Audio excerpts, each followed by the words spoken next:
JAHJAH Foundation is doing an excellent job by coming back in these communities where the people are underserved to offer services that are not readily available as needed. For example, a classmate of mine left all the way from Kingston to come up here to get service this morning. When she heard that we were going to be here, she went to the dentist, she came back, and her response was, "I'm so happy I came.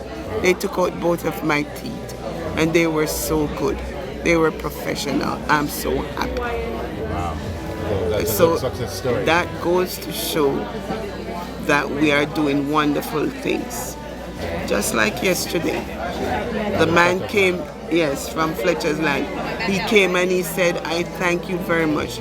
You saved my community millions of dollars today alone because it costs so much. Some people haven't been to the dentist in their entire life."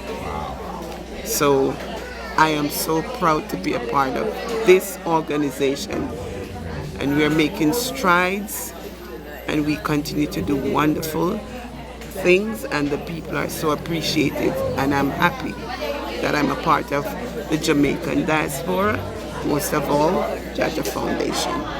Thank you for all that you do, okay? You're welcome, and I am happy that Dr. Dixon had it in his head to do this type of work.